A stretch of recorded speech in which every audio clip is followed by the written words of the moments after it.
Кто главная сучка? Fucking bitch, право-слева, я без тебя знаю. Как? Я не сучка, я с говнецом. У ребенка есть мечта. И как ты можешь сделать, чтобы ребенку не помочь? What the fuck? Я не понимаю, что я не хочу просыпаться. У меня истерика после матча, я думала, я не справлюсь. И тут я понимаю... Жопа какая-то. Жизнь профессиональных теннисистов оказывается не сахар. Каждая история – это история преодоления, нервное напряжение и даже депрессия. Мы в Москве, и давайте узнаем историю олимпийской чемпионки Анастасии Павлюченковой и познакомимся с ее семьей.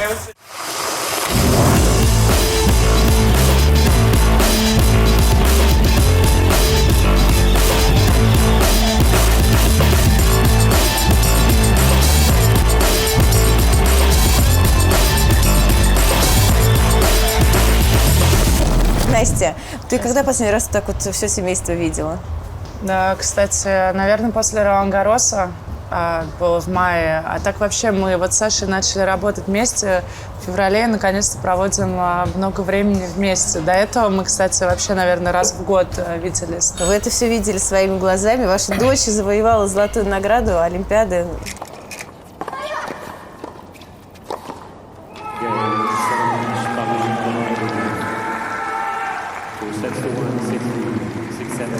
У папы столько стресса, он, наверное, устал больше меня сидеть на трибуне болеть. Если честно, да, снимаю шляпу. Она действительно на сегодняшний день великая. Это просто, мне кажется, золотые слова от папы такое слышать. Спасибо тебе, Соня, хоть услышала эти слова, так бы я, наверное, их не услышала.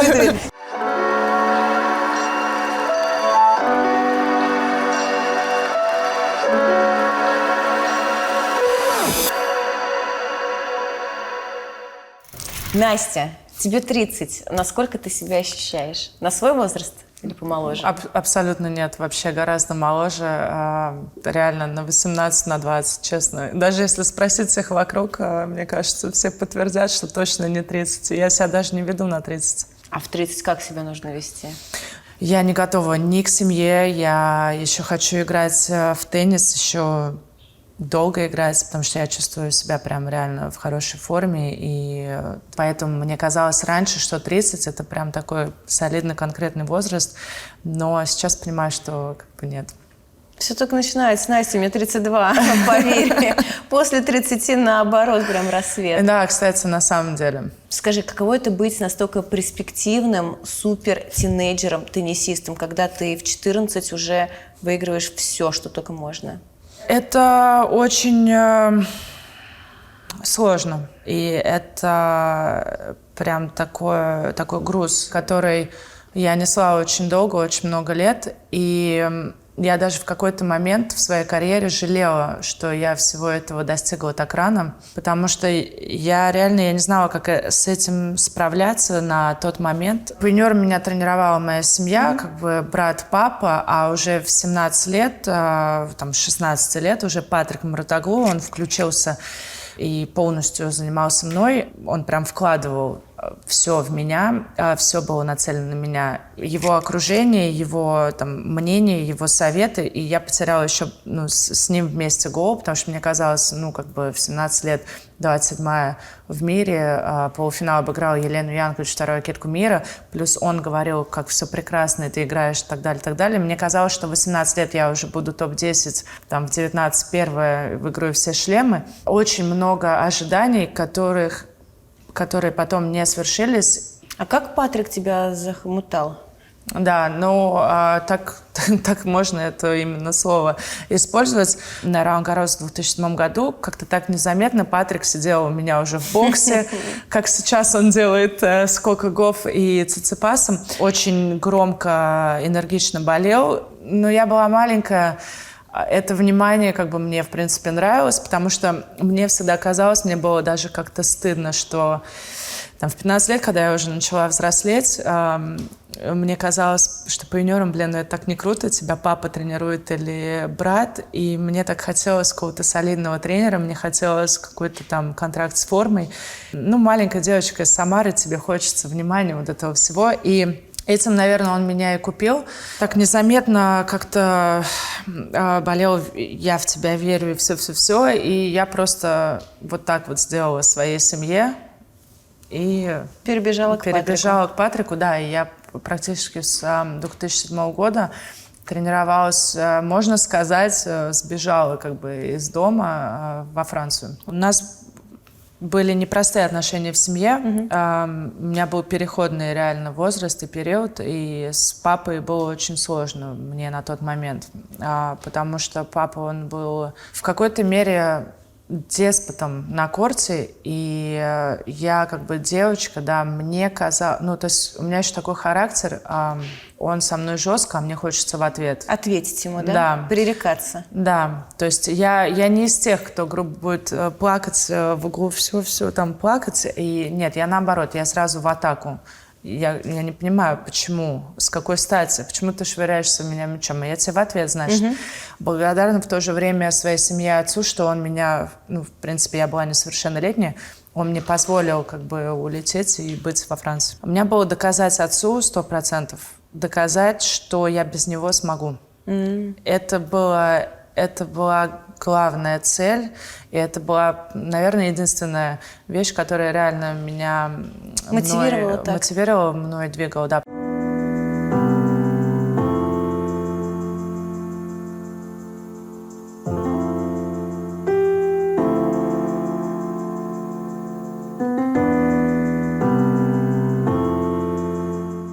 Я всегда себя ассоциирую с тем, что я не тренер, я мама. Но я хочу сказать, наверное, мы в какой-то мере немножко, знаешь, поторопились, не дали ребенку насладиться, знаешь, вот этими юниорскими успехами. Она же уже в 14,5 лет стала первой ракеткой, и уже там, начиная с этого возраста, начала играть взрослые турниры и как бы юниорскую карьеру забросила.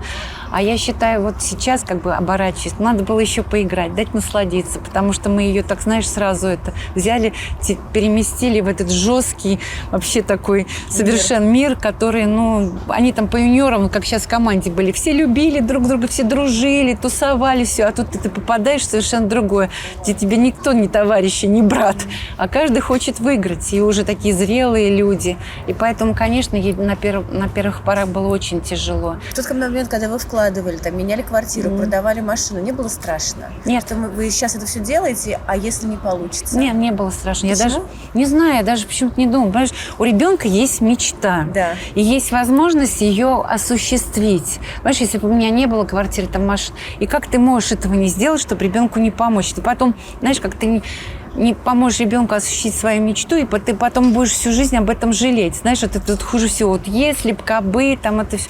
Вот сейчас вот оборот, даже не знаю, может, конечно, глупость какие-то легкомысленные, даже совершенно об этом не думала. Я просто счастлива, что мой ребенок делает то, что он мечтал и хочет делать. И понимаешь, с годами она сейчас это еще больше хочет делать. Она все время говорит, как жалко, что вот как бы мне уже столько лет, я бы еще вот хотела, у меня есть то. Она говорит, иногда я, говорит, хочу играть, а вот мой организм не дает мне уже играть, потому что столько лет вообще-то всю свою жизнь человек занимался только этим, пахал.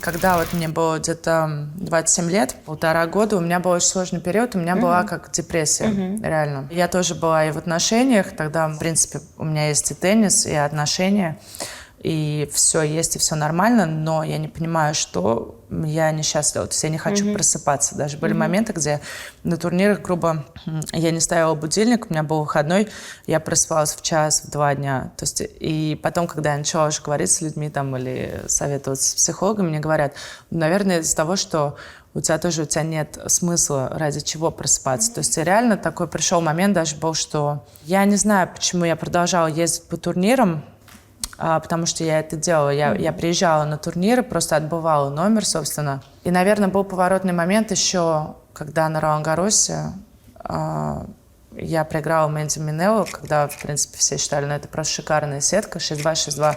И когда мы жали руку у сетки, она спросила, у тебя все в порядке? Тогда я поняла, я задумалась, мне прям было неловко, стыдно, и я тогда в раздевалке, потом просто 2 дня сидела в номере, пыталась понять, когда тебе такие вещи говорят после матча, даже дело неважно, выиграл ты или проиграл, то мне стало как-то реально не по себе. К сожалению, что на тот момент меня практически никто не поддержал из моих близких друзей. Даже мой брат, он не понял. Не поверил или не понял? Он не понял. Просто вот как ты говоришь, люди не понимают, что тебе еще надо. Ну, как бы у тебя все есть, у тебя есть деньги, ты молодая. А еще тем более, когда в очень раннем возрасте вроде все так шло, как должно было идти, и я думала, что оно только будет идти вверх и лучше, и оно не произошло, не получилось. Я сказала тогда, если вот я себе даю там срок, грубо, еще год-два, если я не поднимусь выше, и я просто уже была топ-20, я была 11-я в мире, 13-я. Если я не стану там выше или не сыграю финал Большого шлема или там не достигну, чего я хочу, нет смысла играть. Потому что я сказала, для меня стоять топ-30, топ-40 всю жизнь, я говорила так, и я так считаю, в принципе, в какой-то мере. Это не то, ради чего я маленькая с детства пахала в Самаре. Блин, я вроде могу большего, мне кажется, но оно не получается. Так, надо быть честной перед всеми и перед собой в первую очередь. То есть были моменты, где я была несерьезной, были моменты, где я не была фит, где не было режима, где недостаточно была к себе жестко там, относилась, недостаточно тренировалась, недостаточно. И думаю, так, ну давай тогда сама собой быть честна и серьезна. О каких шлемах мы говорим, когда там вот здесь не сделала, вот здесь там не легла спать, тут это... Я себе поставила задачу, что закончить спорт, закончить теннис без сожалений. Но, слава богу, пока я не собираюсь заканчивать, но я в процессе, и я считаю, что вот я наконец-то лучше поздно, чем никогда, вот первый год, когда более-менее реально начинаю все нормально, осознанно, правильно делать. Но 2021 год, финал Гарроса, олимпийское золото в миксте, это, получается, перезапуск. Это Настя Павлюченкова 2:0, да? Возможно, и так, да, потому что реально я в какой-то момент себя чувствовала туристом. Попросила брата мне помочь, мы с ним поехали в Питер на турнир. Приезжая в Питер, я говорю, зачем я сюда приехала, я не знаю, ну просто дура, не надо было ехать сюда. У меня колено 50/50, я на обезболивающих. Сейчас опять, не дай бог, первый круг, я просто не переживу реально. И проблема в том, что я думала только о результате, потому что мне настолько уже реально, я устала. Тренироваться, и проигрывать, как бы, ну это каждый раз и тебе по голове, опять и по голове. И в какой-то момент я уже говорю, я больше не могу. И мне брат говорит, да забей, мы приехали, это как тренировка там на будущее, все, классный турнир, здесь классные условия, хороший отель. Я говорю, да мне все равно, я уже была 150 раз в этом отеле, выйти в город нельзя. Я говорю, как мне это просто надоело. Я прохожу первый круг, и вот этот безумный матч, который я проигрываю Гасановой, 7-6 в третьем. У меня истерика после матча, и я думала, я не справлюсь. Реально, это прям было очень сложно. Some week this is for Gasanova. Wins one of the longest matches in tournament history. Но сейчас, если вернуться, я рада этому поражению, потому что все, что нас не убивает, делает сильнее, реально это так и есть. Потому что и было смешно еще, кстати, с Касаткиным тренировались в Питере перед первым кругом. Просто с центра играем минут 20-30, и Саша ко мне подходит и говорит, слушай, извини, я, конечно, не знаю, над чем ты там раньше работал, но ты как бы вообще не в форме. Смотри, и он мне говорит, посмотри, как ты дышишь, и посмотри на Дашу. И Даша просто там 0 пота вообще, просто стоит с тренером, разговаривает, а у меня просто, я вот так вот. Это мы играли с центра, и тут как бы мне эти слова прямо откликнулись очень-очень глубоко, и тут я понимаю... То есть, жопа какая-то. Реально жопа, да, то есть как бы февраль месяц у нас была предсезонка, у меня была, опять же, предсезонка была... Так себе, да, я ответственна за нее. Эти слова, этот матч, и я поняла, так, дело так не пойдет, реально. А ты слепая, что ли, была? Ты не видела, что происходит, или кто с тобой работает? Ты знаешь, наверное, все устраивало, значит, до этого.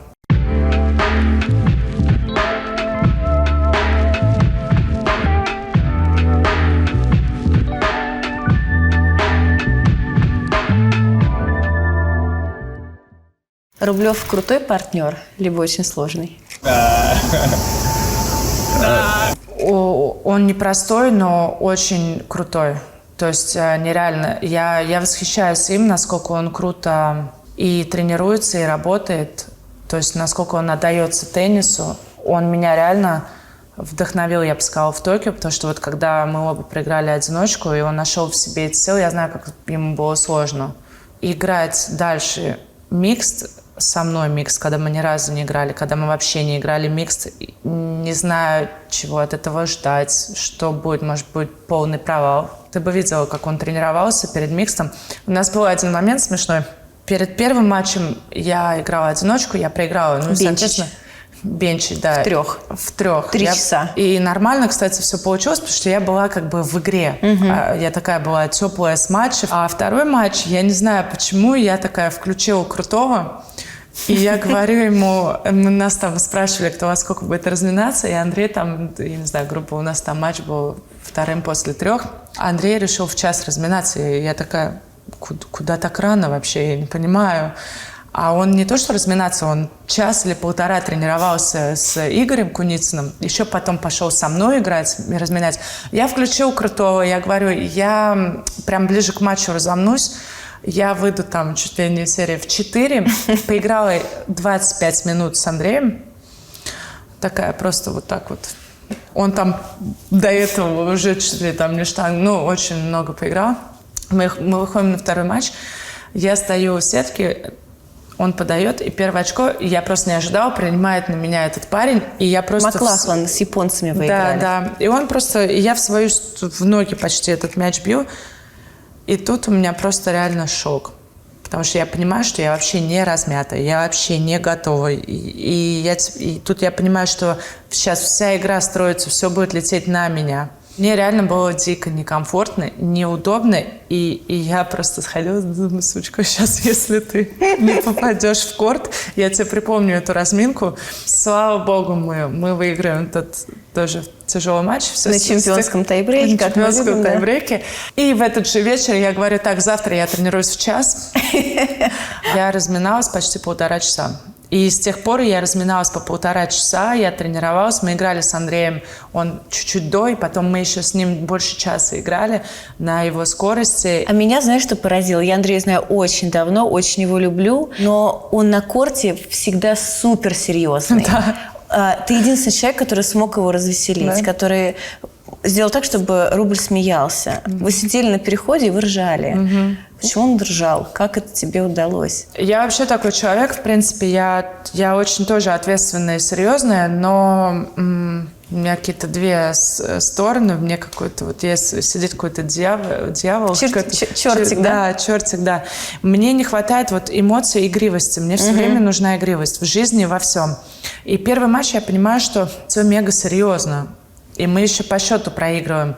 И я смотрю на Андрея, и я чувствую, и потом еще он мне говорит, что ему первый матч так тяжело, так немножко зажало. Зажало, как мы любим. Нас обоих, конечно, мне тоже было тяжело. И я думаю, так, надо реально разрядить обстановку. Потому что я просто знаю, еще когда пару играешь или что-то, можно вот просто вот так вот на дно просто пойти очень быстро вдвоем. И мы туда вот так вот медленно шли. Я понимаю, так, нет, во-первых, это не я. Я считаю, все, надо быть естественной во всем. Как и на корте, как мне спортивный психолог тоже моя говорит, вот теннис – это игра, я игривая, и я должна быть естественной, и все должно быть естественно на корте. То есть, знаешь, как вот мне тоже там Патрик или что-то навязывали всегда, что надо быть серьезной на корте, там со стороны, потому что если ты серьезная там, или кричишь «камон», значит, ты хочешь. А если что? А если получается, я улыбаюсь, значит, я не хочу, да? То есть, если мы сейчас будем улыбаться, с ним смеяться, нам пофигу. Типа того. Да. Это просто со стороны... Стереотип такой, да? Стереотип, и у людей складывается такое мнение. Но, соответственно, мне плевать, мне самое главное был результат. Я просто начала какие-то говорить там смешные вещи, просто ерунду. Вообще, если честно, я в жизни всегда несу полную чушь. Это мой конек. Но не сейчас. Но не сейчас, стараюсь себя контролировать. Не контролируй. Но вот так постепенно я ему на каждом переходе говорю, так, слушай, кайфуем, просто забей, неважно, там, потом он что-то стал говорить. И реально прям тело, знаешь, я прям чувствую, я отпустила, я встаю, лично я не знаю, как у него, я встаю, иду на прием, и я чувствую, что как-то прям походка другая. как-то энергии, все. И потом постепенно с каждым матчем. Во-первых, мы приобрели тоже немножко уверенность в самой игре. Что я вообще вначале я не понимала просто, как играть микс. Девушка, мужчина, как принимать его подачу, когда он бьет на меня с лета, что я должна делать, а когда Андрей сзади. Я говорю, а мне тебе помогать? Ты там подаешь, мне пяти на перехват или нет, или тебе оставить? То есть у меня просто каждый раз паника. Я не знала вообще, куда бежать, что делать. То есть, и потом постепенно как-то... Автоматизм такой, да, появился? Да, чуйка. Да, там еще меня не хотели ставить на этот микс. Вы последними вас заявили на этот смешанный В день разряд. запись была до 11, в это утро нас заявили. What the fuck? Заявляет федерация. И странные были истории. Веснина со Звонаревой, да, изначально были заявлены. Там Лена, конечно, скандал устроила и в прессе, и в итоге попала с Кудерметовой. Это после финала Уимблдона. Вся ситуация, честно, меня уже начала злить в какой-то момент. И я не понимала, почему нет права выбора у спортсменов вообще. Я не понимала, почему спортсмен не может выбрать, с кем он хочет играть, например. Да, дальше вы можете исходить от рейтинга, допустим... Кто попадает, кто нет. Грубо я хочу с Касаткиной играть, но нам скажут, вы, девчонки, не попадаете, тогда без проблем, это другая история. Но когда тебе даже вообще просто в принципе не дают, можно сказать, выбора и ставят вот так вот. Я изначально тоже хотела играть одиночку и микс. Потом я вижу, что заявляют Рублев Кудерметова, где-то вышло официальное заявление. И я сказала, без проблем. И окей, если они хотят играть вместе, без проблем. Потом мы разговариваем друг с другом, мы понимаем, что это не так абсолютно. И, извините, нужен какой-то срок, чтобы эти пары, эти миксы натренировать. И то, что случилось в Токио, только потому что мы бойцы и с нашими чемпионскими характерами, качествами, с которыми мы с Андреем проявили просто нереальные какие-то бойцовские вот эти качества, мы выиграли, у нас, что-то мы друг другу как-то смогли смотивировать, развеселить и так далее. У нас тандем получился. Но вообще, по сути, это ненормально. Вопреки, потому что за один день до старта смешанного разряда, я подчеркиваю, вы узнали, что вы играете все-таки вместе. Да, то есть мы хотели друг с другом играть. За день до записи меня поставили в такое положение, что я прям реально почувствовала нереальный груз ответственности. Потому что это так выглядело, поставить в такую ситуацию, что как будто это на мне. Наверное, мне от этого еще было очень сложно играть первый особенно матч, потому что мне казалось, что, сейчас, если реально провал, все из-за меня. И я думала, а вдруг реально, допустим, там Андрею надо было с кем-то другим играть, или я сейчас подведу, и из-за меня у него не будет шанса, и вообще... То есть у меня реально были такие мысли. Почему вы об этом не говорите открыто? Почему вы боитесь? Я не боюсь. Мне просто... Я считаю, бесполезно с этим бороться. Это система. Ты знаешь, это как ты долбишь просто в стену и в никуда. То есть тебе не откроют. Ты просто истратишь кучу сил и энергии, но это бесполезно, к сожалению. Что бы я ни сделала, ни сказала, к сожалению, ничего не изменится. Медаль, я ее заработала для себя, она моя. Большие шлемы я играю для себя. What a day, what a moment. History is made. Is the French Open champion. Настя, Ролан-Гаррос, финал Ролан-Гарроса – это предел твой или? Я думаю, нет. Так. Я думаю, нет. И я не хочу в это верить. И я вошла во вкус, я бы сказала так. Раньше, видишь, у меня был барьер 6 четвертьфиналов, и у меня какой-то на четвертьфинале начинался ступор. И мне кажется, а вдруг я не могу просто дальше пройти. А потом я понимаю, нет, там Даниэл, там Коллинс я проиграла, но это даже не Серена Вильямс, это как в смысле нереально. Я такая, так, подожди, о чем ты говоришь? Я была, грубо, в 3 геймах от победы на большом шлеме. Да. А почему я не могу это еще раз сделать? Просто жизнь интересная штука. В апреле перед Мадридом я была где-то там, я даже на Олимпиаду не отбиралась. Я была в 40. И в апреле я думала в какой-то момент, что вдруг я больше не выиграю никогда матч. Месяц проходит, пару недель. Ты играешь в финал большого шлема. В этом вся прелесть жизни и нашей карьеры, потому что это просто пипец какой-то нереально.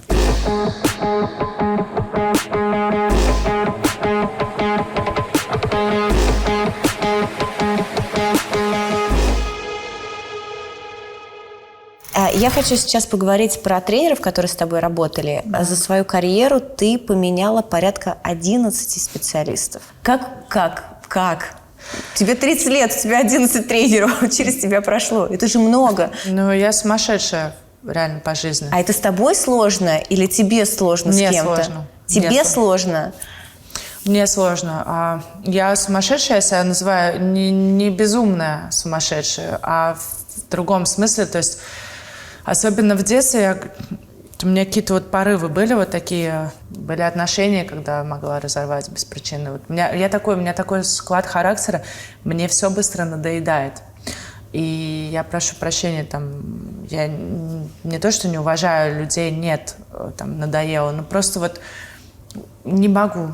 Вот не могу больше с этим человеком находиться, быть. Все, что он мне не говорит, я больше, извини, но я не верю, не воспринимаю. И я не знаю, почему. И это длилось очень долго, и я теряла веру в тренера. А в тренера, если ты не веришь, и у тебя нету тандема какого-то, оно не будет работать. А тебе не кажется, что это ты превращаешь тренера в обслугу? Ни в коем случае. Никогда. Я всю жизнь ко всем всегда с уважением. Я могла, менять тренеров, увольнять и так далее, но это всегда было с уважением. Я всегда выполняла все свои услуги, я всегда говорила спасибо, извини, так и так, объясняла свою позицию. У меня никогда не было такого, что были ситуации, я видела, как другие игроки иногда и швыряли деньгами в тренеров, и увольняли с матча, во время матча увольняли тренера. Я видела все, что угодно, но меня воспитали так и воспитали, что я всегда с уважением к любому человеку, и тем более уже когда тренер — это твоя команда. Для меня команда — это единая. Вы вместе добиваетесь, вы вместе идете через тяжелые времена к результату. И ни в коем случае я никогда в жизни не думала ни о физио, ни о тренере по физической подготовке. Никогда так не считала. Хингис – дорогой специалист? На тот момент это было нормально. Я клянусь, я даже точно не помню сумму, но, по-моему, чуть выше стандартного, то есть примерно. Ну, стандартно это сколько? 2000 евро? Сейчас минимум 2000 евро, я считаю. В неделю? Я думаю, в неделю 2000 евро никто не берет. Это не всем дано быть тренером. Если ты хороший игрок, спортсмен, это не значит, что ты будешь хорошим тренером и психологом и так далее, потому что у нее все, к сожалению, сводилось к тому, что...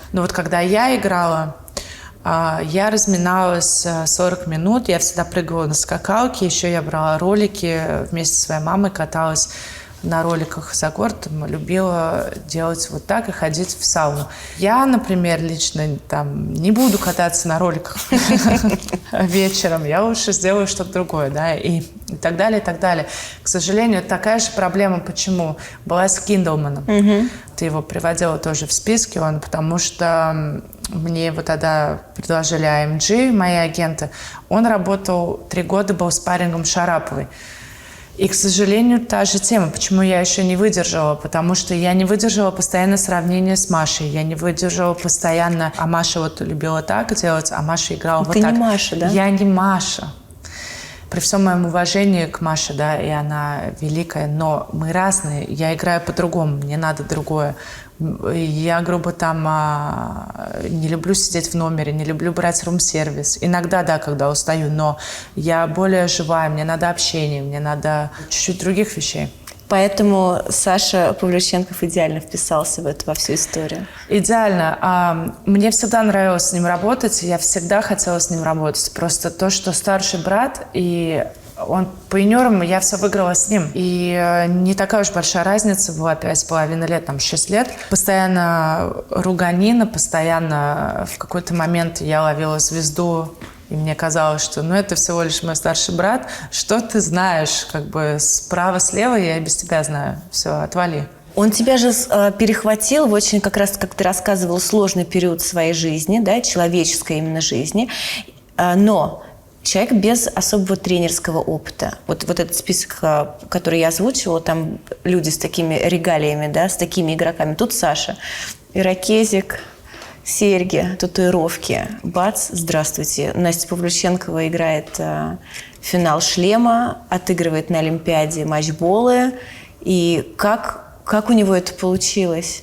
Опять же, стереотип, потому что, да, многие тренеры, у них опыт, у них имена, у них фамилии игроков. Если мы начнем копаться, никто из этих многих тренеров не вывел этого игрока с нуля. Они их взяли уже готовыми, солидными игроками. Да, понятно, они довели, там, подняли с ними шлем.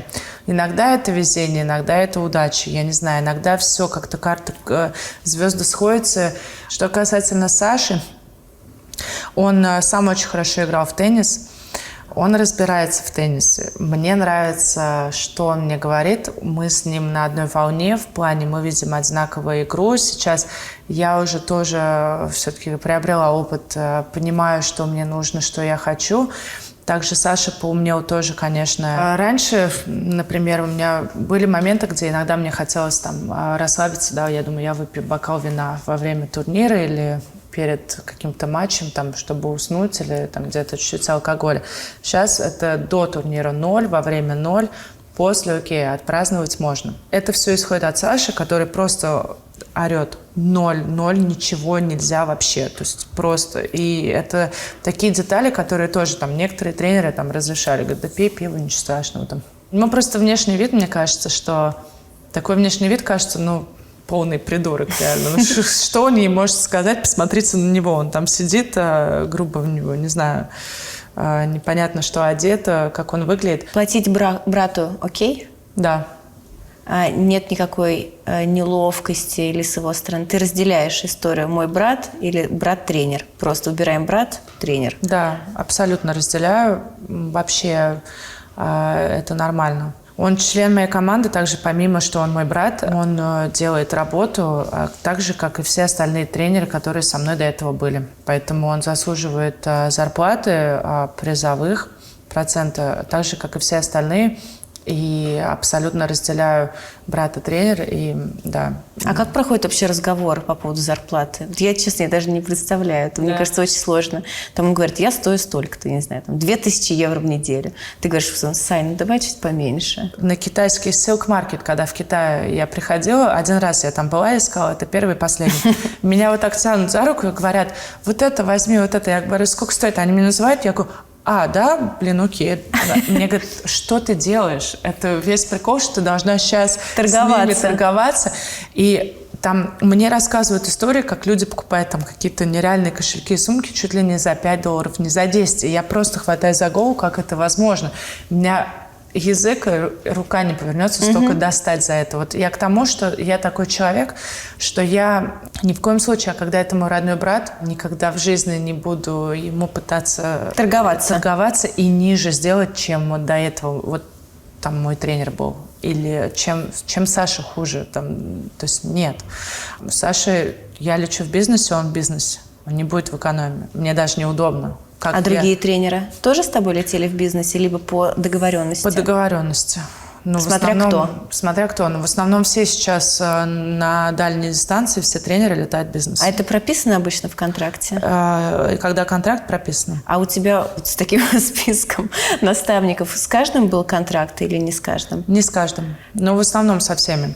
Ты теперь за контракт или за его отсутствие? Ты знаешь, не особо играет роли, но, конечно, были ситуации, где там проговорено, что если ты заканчиваешь, да, кто-то из сторон, там ты еще оплатишь несколько месяцев. Отступные, как компенсация. Да, в этом плане я, конечно, не хочу лучше без контракта, но не играет особо роль, честно сказать, не принципиально. С Сашей у тебя есть контракт? С Сашей у меня нет контракта, я ему доверяю полностью. Я знаю, что можно говорить, что это мой брат, но и в семьях бывают такие ситуации, Конечно. но мы друг другу доверяем.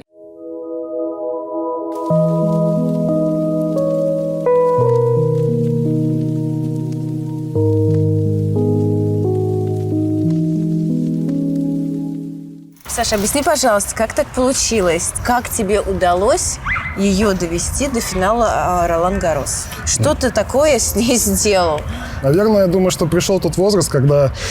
То есть я набрался какого-то, может, определенного опыта, то есть повзрослел, она тоже, то есть поняла. И как-то вот у нас вот в этот раз мы поговорили, то есть, ну, конечно, то есть совсем, можно сказать, другие люди, потому что когда мы начинали работать, там действительно ей было там 15 там, лет, да, ну, точнее, мы начали, когда было 14, но там потом дальше... Тебе 20, соответственно. Да, мне 20, соответственно, конечно, ты немножко другой человек, да, и, ну, как бы... Горячий, срываешься. Да, дело даже не в этом, ну, просто, да, другие интересы, то есть, и совсем, то есть, все меняется. То есть тебе сейчас с Настей интересно? Нет, ну, мне и тогда было интересно, то есть, естественно. Ну, объясни, что ты имеешь в виду? В чем все-таки разница того сотрудничества и вот сейчас?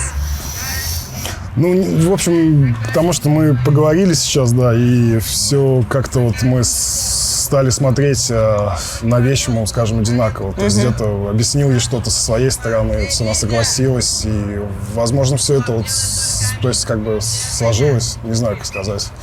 Настя рассказывала, что и с тобой периодически ругалась, могла огрызнуться на корте. И очень вот хорошо расскажу историю, тогда, какая была. Вот мы какой-то раз в очередной из... начали опять работать и достаточно долго ездили. Просто не помню, что месяца 2 меня не было в Москве. Что-то такое. Как раз должен был после Гарроса. Там она играла в Голландии турнир, она играла пару с Янкович. И я просто говорю, слушай, у нее финал пары. И я говорю, слушай, можно я улечу в Москву на 3 дня и прилечу через 3 дня в Англию, потому что, ну, просто там увидеть друзей, там, да, там, просто потому что какой-то, тем более она была с мамой.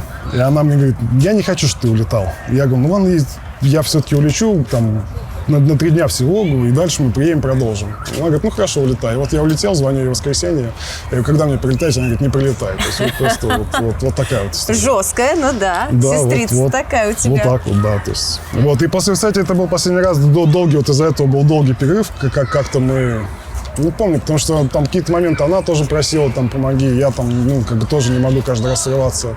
Ну, как-то вот так вот. А вот сейчас ты тоже сорвался, получается? Ну, получается, да, я тоже, то есть, да, оставил ученика, да. Ты гордишься сестрой своей? Очень сильно. А какая она? Вот можешь описать? Настя классная.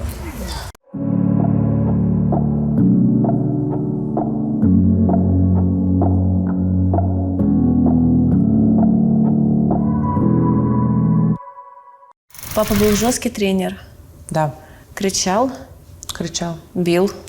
Бил нет, но были моменты, где реально швырялся мячами, там пытался как-то припугнуть в плане там замахом, было такое. Вот сейчас, пройдя такой путь, для тебя это нормально? Или ты все-таки какую-то обиду внутри держишь за это? 100% обиды, я не считаю это нормальным. Я не считаю, что это нормально поднимать руку на кого-то, хамить или орать, или так себя вести. Опять же, мне тут трудно говорить, да, у меня там я не растила детей в таких условиях. Я все равно, у меня 100% обиды, я считаю, это ненормально. У меня есть вопросы, и как бы я там... Но я тоже, нужно, я считаю, прощать людей, и не могу недооценивать, и как бы тоже благодаря, наверное, этому все-таки отцу. И, может быть, если бы этого не было, и его... Я бы здесь не сидела, и я бы не стояла на пьедесталах на Ролан-Гарросе там, и не держала золотую медаль, и вообще бы не играла в теннис. Сколько тебе лет было, когда вот такое давление оказывал папа? С самого начала, с 5-6 лет. Он твой первый, получается, тренер. Да. И с первого же, условного твоего теннисного воспоминания было такое прям давление. Да. Оно было связано с тем, что ты обязана была заиграть в теннис и вывести семью на другой, может быть, финансовый уровень? То есть ставка была сделана на тебя? Да, ставка сначала была сделана на Сашу, потому что он первый начал играть. У Саши были моменты, там тоже какая-то не хватало дисциплины, что-то еще не хватало, не получалось. Мне кажется, что тогда отец просто поставил все на кон, все на меня. Потому что я реально это чувствовала, как бы, может быть, Саша тоже где-то затаивала обиду на родителей, что больше уделялось времени и внимания мне. Мне от этого не было легче, мне было только тяжелее, потому что было нереальное давление, я была маленькая девочка, я даже была не мальчик, не парень, ничего, да, и это все, были постоянно скандалы в семье из-за тенниса. И в какой-то момент просто я могла, мне кажется, возненавидеть этот теннис, потому что все скандалы, все, что было каждый раз, там, плохая атмосфера дома, это все из-за тенниса, и каждый раз ты думаешь, боже мой, я уже не хочу в этот теннис играть, только перестаньте. Отстаньте от меня. Да, только перестаньте и орать, там, и скандалы, и все. И... Ну и где-то тоже злилась на брата, потому что многое из-за него происходило, потому что он тоже еще рос и был с нами, и мне казалось, не хватало вот старшего брата поддержки, потому что отец... Защиты какой-то, Защиты, да. Что происходило, если ты проигрывала какой-то сложный матч или психовала на корте? Тебя наказывали? За психи, наверное, нет. А за проигрыш, причем папа всегда говорил, что мне не важен результат, мне важно, как ты играешь. Я хочу, чтобы ты выполняла эти действия. Мне это помогало, когда я шла на матч, но потом, когда я проигрывала, я понимала, ну это нифига неправда, потому что ты все равно на меня орешь, но я вроде как все выполняла, как ты хотел. Но он все равно находил, типа, нет, справа ты здесь сделала не так, то есть каждый раз переворачивал. В итоге я поняла очень рано, что результат очень важен все равно. В основном это как бы основное. Честно, я не знаю, как я в такой обстановке я смогла столько всего выиграть по юниорам, потому что если так вернуться, подумать, каждый матч, там, каждый турнир, все стояло на кону. Папа в Самаре просил денег, занимал у людей, у каких-то различных спонсоров, просил, чтобы поехать на турнир. Сейчас, честно, вот, наверное, я вот в осознанном возрасте я бы не смогла играть. А ты знала тогда, что папа просит? Знала, но я не знаю, вот как-то детская вот эта вот психология, ментальность, я реально выходила и делала то, что мне говорили. И оно получалось каким-то образом. И я каким-то образом могла все выигрывать, и это мне давало, опять же, выживала я, да, это как в игре, знаешь, проходишь уровень дальше. А вы с ним разговаривали вообще на эту тему? Ты ему говорила, пап? Ну, вот я помню, было время. Или он не знает о твоих Но он ощущениях? знает, да, он знает. И он переживает и чувствует, конечно... Я не знаю, что он чувствует именно, но он знает, что он был неправ. Ну, нужно прощать людей. Хотя для меня это было сложно и заняло очень много времени.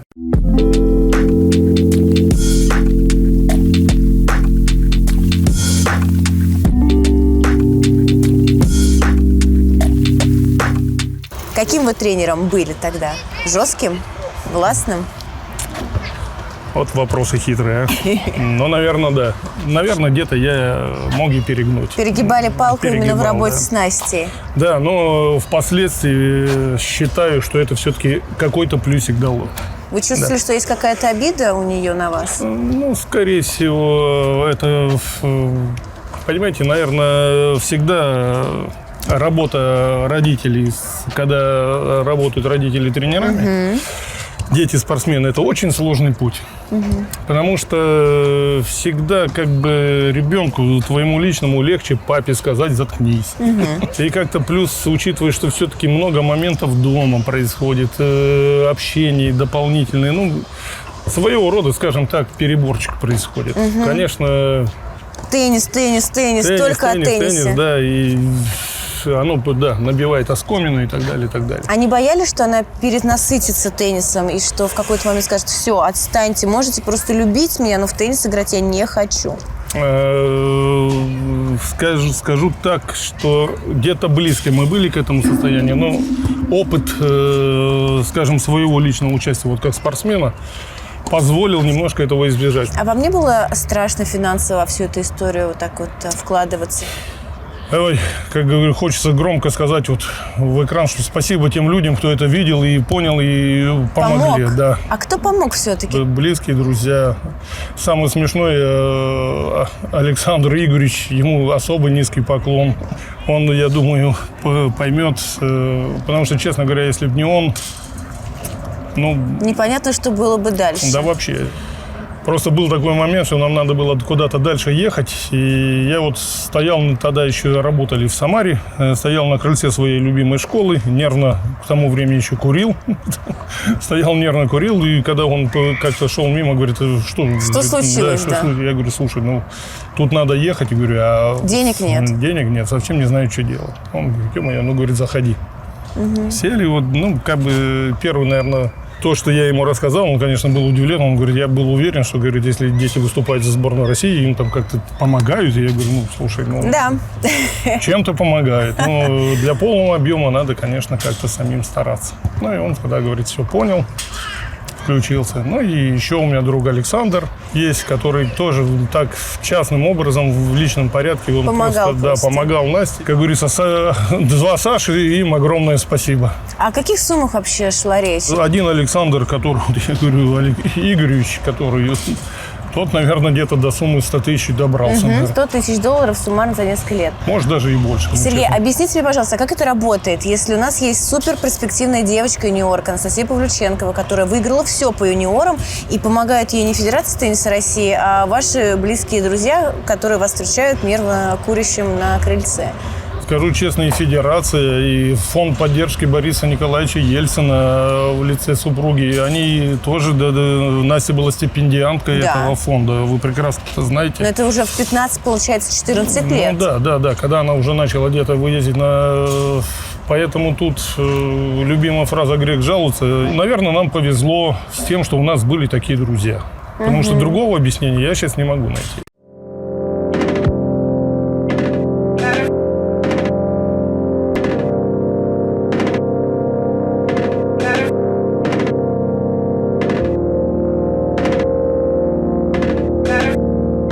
Как в Самаре может вырасти теннисистка такого уровня, как ты, олимпийская чемпионка? Никак не может.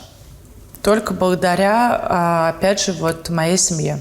Я не знаю, потому что условия зимой – это купол, обогреваемый на воде, где было 0 градусов. В куполе было 0 градусов. Я тренировалась полностью одета в шапках, я в перчатках играла, потому что это было невозможно играть без. На перерывах у меня термос был с чаем. Собственно, мы тренировались без каких-либо условий. Я играла с девочками, с мальчиком, которые тренировали мои родители, мой папа. Мы были в группе, мы играли с корзиной, потом в группе, потом то все. Папа пытался придумывать различные тренировочные кемпинги, куда ты надо ездить. Я ездила в 13 лет в Чехию. Там с 13 лет я начала за границу ездить в Чехию, мы тренировались. Он всегда искал пути. В этом плане мой папа, конечно, реально крут, потому что он пытался находить какие-то пути, какие-то источники людей, знакомиться, каким-то образом находить какие-то деньги на поездки и так далее. Что продали? Касаткины продали дом. Мои родители поменяли квартиру трехкомнатную на, собственно, маленькую, да. И сколько лет было тебе? Мне было лет, по-моему, 7.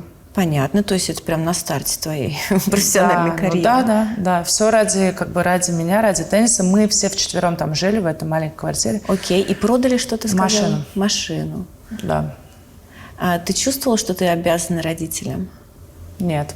Даже зная все эти истории? Да, даже зная все эти истории, потому что, наверное, это респект моим родителям, потому что они меня никогда не тыкали и никогда не дали почувствовать, что так, давай-ка сейчас отрабатывай теперь это все. Но это так популярно в туре, когда счет выставляют родители. Для меня это абсурд. Я очень помогаю своим родителям и всегда готова помочь близким и там построила дом и так далее. Папа сейчас, естественно, у меня работает сам все. Но я это делала, потому что я хочу. Никогда не ставила вопрос, что так, давай-ка, надо. Нет. Я хочу, и я им благодарна.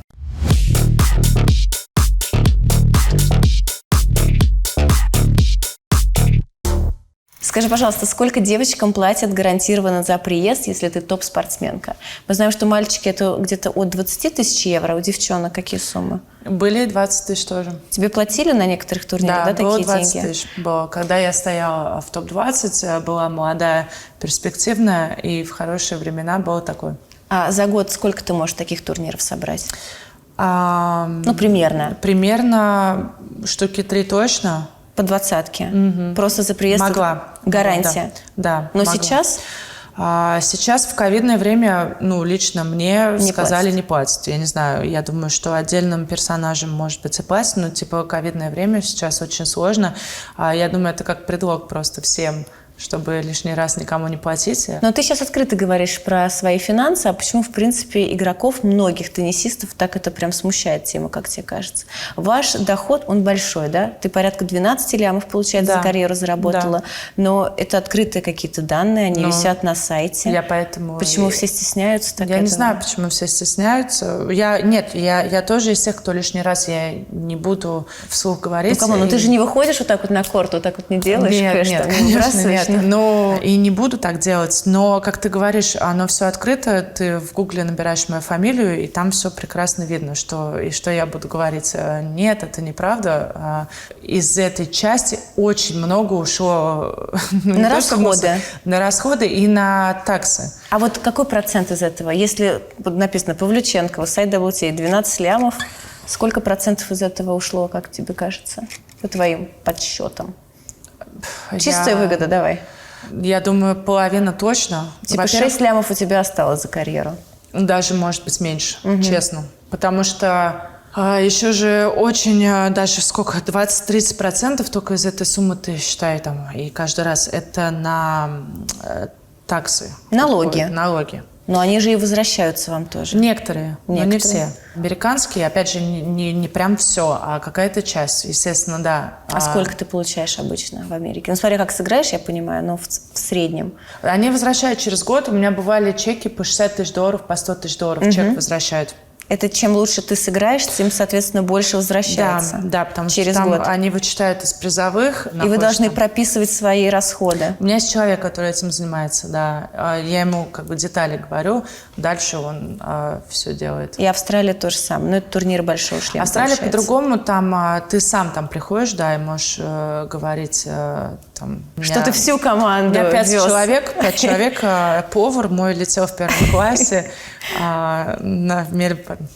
Еще и портной периодически. И портной, да, такие тоже есть. И тренер по балету, они все в первом классе со мной в Мельбурн летели. Поэтому у меня вот столько расходов. Поэтому я истратила почти $1 миллион на свою команду.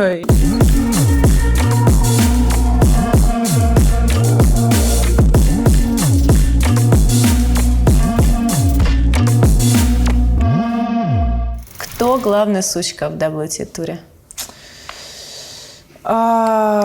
Такой с подвохом вопрос. У меня был, кстати, вариант. Я думала, что ты прям очень быстро ответишь на этот вопрос. Мне казалось, что ты скажешь Мугуруза. А я знала, что про нее... Ты знаешь... Или про себя, я думала, ты скажешь «я». Выкрутишься. Нет. Ты не сучка, нет. Ты позитив. Я не сучка. Ты позитив, ты не сучка. Да. Я с говнецом. Да? Это с детства. У меня такой характер реально с говнецом. А на самом деле я очень дико люблю подкалывать людей. Это говнецо разве? Ну, это тоже есть говнецо. У меня такой характер, на самом деле, характерный характер. Но я не сучка. Наверное, брат тоже сыграл роль какую-то там в детстве, он меня пытался воспитывать. То есть у нас все мега открыто, все мега чисто. То есть в плане я не буду никогда никаких плести сплетен. А вообще сплетни не люблю. Потому что я всю жизнь общалась с парнями, с ребятами. У меня очень много друзей-ребят, и я такая немножко в этом плане более мужская. Пацанка. Да. И поэтому 100% не сучка в этом плане. Ребята, у них все проще, они там не обращают внимания. Ну и сказал тебе это, забей, там, иди дальше, там, ну и неважно. Девочка там успокоится. Вот, ну так вернуться к Мугурузе. Я ее не считаю сучкой, я просто всегда комментировала. Меня реально напрягает момент, и я не понимала, почему она ни с кем не здоровается. То есть, просто элементарно, я иду, вот мы идем вот так вот, в лоб встречаемся там или в раздевалке, она идет сквозь тебя смотрит. Я не понимаю, тебе тяжело сказать привет? Мы друг друга знаем прекрасно. Я с ней тренировалась там в Барселоне, я ее хорошо знаю. Да даже если бы не тренировалась, это просто элементарное как бы воспитание. Hello. Да, воспитание. Я куда бы я ни зашла, ты всегда говоришь «здравствуйте», «привет», а тем более это твои коллеги. Как бы мы все вместе здесь. То есть я вот этих моментов не понимала. И меня еще бесило, когда ты с ней тренируешься, она с тобой там Настя, где ты живешь, там какие-то детали. Мы просто общаемся, на следующий день идет опять не здоровается. Я думаю, ты издеваешься надо мной? Есть девочки, которые просто в них демоны вселяются на корте. Остапенко, Путинцева, даже Коллинз. Ты же против них играла, ты их знаешь, ты общаешься с ними и за пределами, ну хотя бы «халло» говоришь, да, за Со пределами. Остапенко мы играли пару, мы с ней Вот. нормально общаемся. Но она на корте неадекват. Ну вот разговоры, крики, и тебе нужно против таких, ну, простите, сумасшедших девушек как-то играть и держать себя в руках. Раньше мне было очень тяжело, я не могла с этим справляться. Меня это трогало, напрягало, я реагировала. Это прям работало со мной. Сейчас я реально вообще не обращаю на это внимания. Я на корте сама в себе, я сконцентрирована, я реально научилась как балансировать и разделять. За кортом тоже. У меня был момент со Остапенко тоже такой, где пару лет назад в Бирмингеме она себя безобразно вела, и она постоянно, каждый раз я выиграла очко, она что-то кричала вслух, что Шара. Она попала на Шару. Да как она вообще так попадает? И я ей просто не пожала руку, и я ей все высказала у сетки. И, кстати, я стала придерживаться такого сейчас, потому что я раньше таила там, ну, люди, они же не понимают, ну, а что ты с ней здороваешься, с ней общаешься. Я предпочитаю сказать все в лицо, сказать, слушай, ну, так и так, ты сказала то, ты задолбала, там, хорош, туда-сюда. А с кем был последний раз конфликт такой? У меня был конфликт, по-моему, последний раз со Стивенс в Пекине. Она как раз выиграла US Open, мы играли на центральном корте, ночная сессия, господи, по-русски так говорят. Я выиграла первый сет 7-6, мы играли больше часа. Во втором сете она вела 5-2. У меня тогда реально вот болело плечо. Я вызываю физио при счете 5-2 и выигрываю 2 гейма подряд. Но 5-2 она подавала. Но я выиграла 2 гейма подряд, становится 5-4. Она идет и орет специально вслух. Ну что, тебе физио помогло, да? Ты что, ну ты же видишь, у нее травмы нет. Она типа это судье говорит. What disrespectful you call the video 5-2? You're not even injured. Don't be ridiculous. Ну и что у нее нет травмы, что ей помогло, все, смотрите. Ну, в общем, этот диалог 10 минут громко, специально. У меня просто ноздри, пар из ушей. Я думаю, что ты сказала? Ну-ка, иди сюда. И после второго сета, ну, как бы еле-еле, хотя надо было уже сразу идти, я попыталась доиграть гейм, но я не смогла. Проиграла 6-4. Я стала на нее орать, пошла на ее сторону. Судья спустилась, начала нас разнимать. Я просто хотела... Я думала, я ее ударю ракеткой реально. Серьезно? Я в какой-то момент потеряла просто планку. Барьер, упала. я тебя такой не представляю вообще. Потому что я говорю, что многие вот, не знают этой стороны, не видят. Я могу быть очень агрессивная.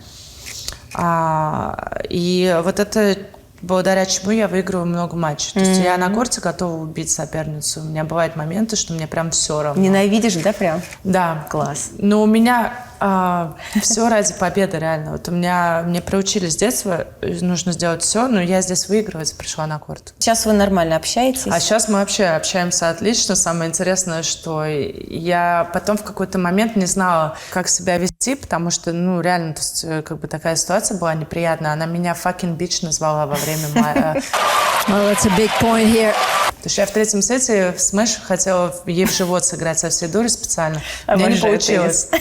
Да, ну прям такие, знаешь, эти кошачьи прям... Бои, да? Да. И она очень четко, явно сказала fucking bitch. Это было в интернете вообще везде. Я после этого реально, думаю, я просто ее ненавижу. А потом мы как-то спустя какое-то время, она тоже была в совете игроков, и мы прям вообще супер-мега, знаешь, какой-то наоборот. Девочки, а? Лучше, да.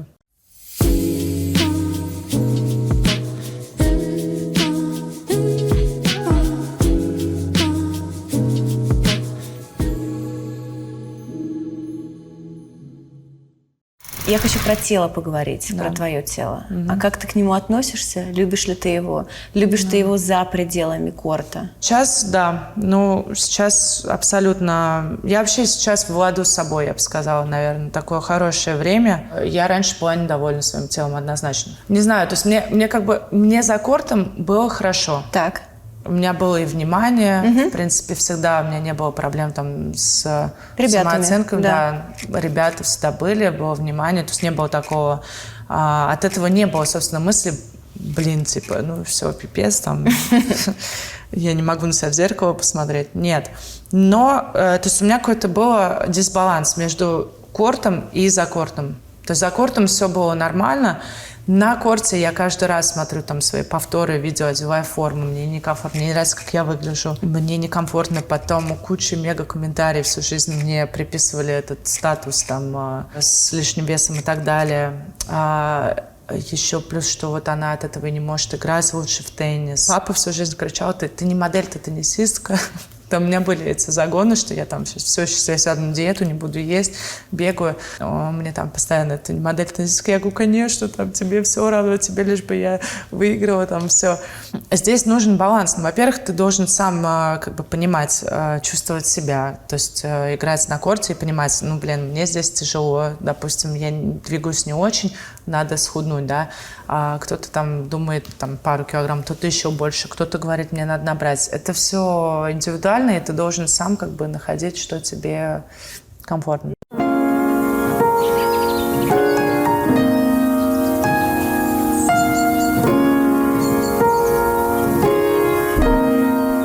Спорт и любовь – это совместимая история? И профессиональный спорт? Ваш теннисный тур? Это Да, вообще конечно. ок? Да, конечно. Как это совмещать? Вот я не представляю, если честно.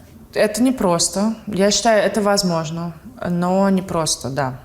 Нужно встретить, я считаю, правильного человека. для Какого? этого. Какой человек подойдет профессиональной теннисистке? Честно, я даже не знаю. Мне надо комфортно, чтобы было с человеком, общие интересы. Потом, ты знаешь, для меня важно еще иметь свое пространство. Многие, наверное, забывают, когда или были вот отношения, тоже, ну, ты, естественно, погружаешься вначале в отношения, это нормально. И вот это вот 24/7 вместе, это не моя немножко история, особенно сейчас. Я считаю, что надо иметь свое пространство, и я, наверное, все-таки... Мы, по сути, эгоисты. Все. Теннисисты? Да. Полные? Да, я это знаю. И я эгоистка, конечно, мужчины, теннисисты, спортсмены, это еще хуже. И я настолько привыкла делать все, как я хочу, по своему режиму, находиться тоже одна. Я люблю завтракать одна, просыпаться одна. Я привыкла, и мне нравится. Поэтому это все очень такой момент сложный. А твои самые долгие отношения, это сколько было? Это было почти 2 года. Вы ездили вместе, либо ты все-таки самостоятельно? Были моменты, где ездили, были моменты в основном, где приезжала, он приезжал. Мне всю жизнь не хватает эмоций. Вот мне надо эмоции постоянно яркие, постоянно. А отношения же как? Это же как какого-то рода рутины. То есть все в какой-то момент потом превращается в рутину. И уже идет, спокойно плывет примерно одним и тем же режимом. Вот. Поэтому вот бэдбой, вот эти все яркие ощущения, вот эти какие-то вот плохие парни, все такое, это всегда была моя тема. Вот. Но сейчас как бы я тоже уже взрослею и делаю выводы, понимаю, что как бы мне хочется...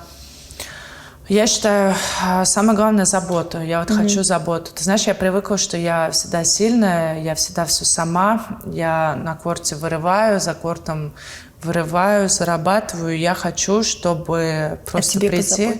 Я хочу, да, я тоже слабая. Я девушка, я хочу прийти вечером, там, упасть, чтобы меня обняли, пригрели, позаботились обо мне. Для меня это вот самое важное, я считаю, забота.